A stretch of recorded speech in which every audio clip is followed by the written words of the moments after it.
এই মুহূর্তে আমাদের সাথে বিজেপি সাংসদ এবং পশ্চিমবঙ্গ নির্বাচনের সহ পর্যবেক্ষক বিপ্লব দেব টেলিফোন লাইনে রয়েছেন। বিপ্লব দা, আপনি প্রথম থেকে বলে গেছিলেন, ভোটের আগে থেকে বলে গেছিলেন যে ডায়মন্ড হারবার, যেটা সবাই বলেছিল যে ইম্পসিবল সিট, সেই সিটটা আপনি বলেছিলেন যে জিতবেন।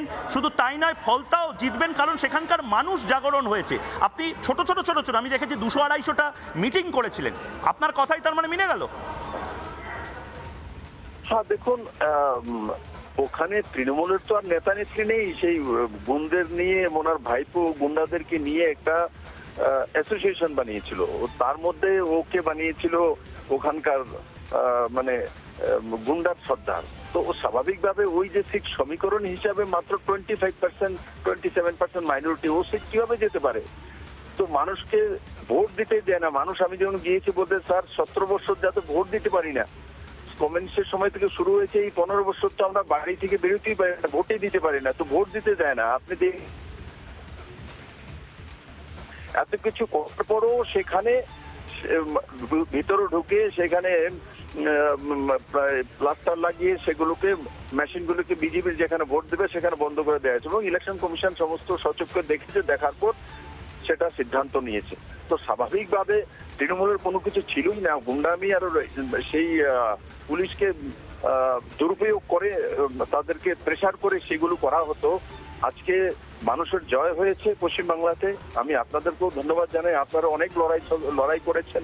আপনারা তো মিনমিনে ছিলেন না, আপনারা অনেক লড়াই করেছেন। আমি দেখেছি প্রথম দিন থেকে। আপনাদেরকে অনেক অনেক সাধুবাদ, ধন্যবাদ, যে লড়াইটা এইভাবেই ডেমোক্রেসির জন্য করতে হয়। আর আজকে যেটা হয়েছে, পশ্চিমবঙ্গের মানুষ আমার চেয়ে বেশি খুশি হবেন যে যারা সবচেয়ে বেশি মানুষের উপর অত্যাচার করেছে আজকে পালিয়ে বেড়াচ্ছে। তো যারা নিজেদেরকে ধমকি দিত, কি জানি বড় বড় নাম ওনার নাম হয়ে গেছে, এখন পালিয়ে বেড়াচ্ছে। অভিষেক বন্দ্যোপাধ্যায় ফোন ধরেননি জাহাঙ্গীর খানের। আমাদের কাছে সূত্রের খবর আছে, বিপ্লব দা, অভিষেক বন্দ্যোপাধ্যায়কে পাগলের মতন জাহাঙ্গীর ফোন করেছে, ফোন ধরেননি। তারপরেই সিদ্ধান্ত নিয়েছে যে এই কেস তো আমার মাথার উপরে কোনো হাত নেই। অভিষেক বন্দ্যোপাধ্যায়রা জাহাঙ্গীর খানদেরকে ইউজ করে ছুড়ে ফেলে দিলেন। দেখুন, ওনার বিষয়ে বলে লাভ নেই।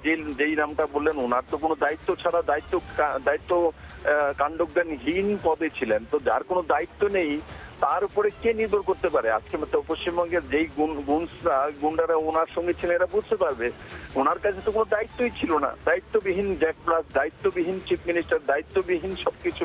তার জন্যই তো পশ্চিমবঙ্গের অবস্থা কাহিল করে তুলে দিয়েছিল। মানুষের ত্রাহি রগ উঠেছিল। আজকে মানুষ মুক্তি পেয়েছে।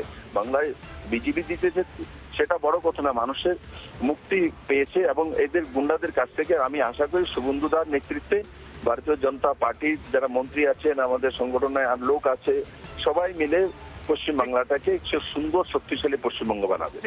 নানা ধরনের কন্টেন্ট দেখার জন্য লাইক করুন, শেয়ার করুন আমাদের ফেসবুক পেজ, সাবস্ক্রাইব করুন আমাদের ইউটিউব চ্যানেল। পাশাপাশি অন্যান্য ব্রেকিং নিউজের জন্য অবশ্যই চোখ রাখুন রিপাবলিক বাংলায়।